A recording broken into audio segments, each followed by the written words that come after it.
असत. तुम्हाला एक गोष्ट सांगतो. राजगुरू इतके चपळ आणि धाडसी होते की HSRA मध्ये त्यांना विशेष एक्झिक्युशन स्क्वॉडचे सदस्य म्हणून निवडण्यात आलं होतं.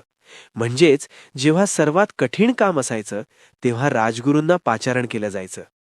तुम्हाला हे ऐकून नवल वाटेल की राजगुरू हे HSRAचे सर्वात उत्कृष्ट शार्प शूटर होते. त्यांच्या निशाण्याची अचूकता इतकी भयंकर होती की धावत्या गाडीतून किंवा अंधारातही ते अचूक वेध घेऊ शकत होते. एकदा चंद्रशेखर आझाद यांनीच त्यांच्या पाठीवर थाप मारून म्हटलं होतं, या रघुनाथचा नेम कधीच चुकत नाही. आणि याच पक्षात त्यांची भेट झाली सरदार भगतसिंग यांच्याशी. भगतसिंग आणि राजगुरू जणू आग आणि वादळाचा संगम. दोघेही अगदी विरुद्ध स्वभावाचे. भगतसिंग हे अत्यंत शांत, वाचनाची आवड असलेले आणि तर्कशुद्ध विचार करणारे. तर दुसरीकडे राजगुरू अत्यंत तापट, बेधडक आणि आधी कृती मग विचार या प्रवृत्तीचे. पण या दोघांची मैत्री मात्र अतूट होती. राजगुरूंना कायम एकच खंत असायची की पक्ष नेहमी मोठी आणि धोक्याची कामं भगतसिंगांना देतो आणि मला मागे ठेवतो. ते सतत आझादांना म्हणायचे, पंडितजी, मला असा एखादा चान्स द्या जिथे मृत्यू माझ्या सर्वात जवळ असेल.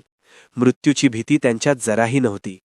वाराणसीनंतर राजगुरू हिंदुस्थान रिपब्लिकन असोसिएशनमध्ये सक्रिय झाले.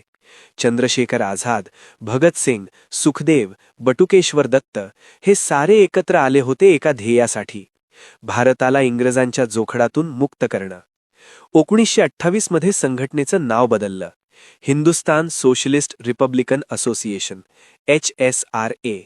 नावात सोशलिस्ट हा शब्द जोडला गेला, कारण या क्रांतिकारकांना केवळ इंग्रज राज्य संपवायचं नव्हतं, त्यांना एक नवं न्याय्य समाजव्यवस्था निर्माण करायची होती.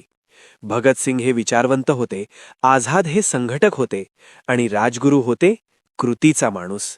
एक माणूस जो म्हणायचा, विचार करायला वेळ नाही, आता कृती करायची वेळ आहे. 1925च्या काकोरी कटानंतर इंग्रजांनी HSRAवर कडाडून दडपशाही सुरू केली. रामप्रसाद बिस्मिल्ला, अशफाकुल्ला खान, रोशन सिंग, राजेंद्र लाहिडी या वीरांना फाशी देण्यात आली. हे पाहून राजगुरू, भगतसिंग आणि त्यांच्या साथीदारांचा संताप अनावर झाला. ते म्हणाले, आपल्या शहीद साथीदारांचा बदला घ्यायचाच आहे. आणि इथूनच सुरू झाला इतिहासातला एक महत्त्वाचा अध्याय. ऑक्टोबर 1928 सायमन कमिशन भारतात आलं. या कमिशनमध्ये एकही भारतीय नव्हता आणि ते भारताच्या भवितव्याचा निर्णय घेणार होते.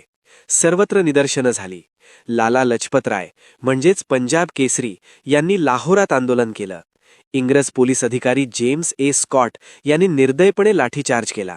लालाजींना इतका मार लागला की काही दिवसांतच 17 नोव्हेंबर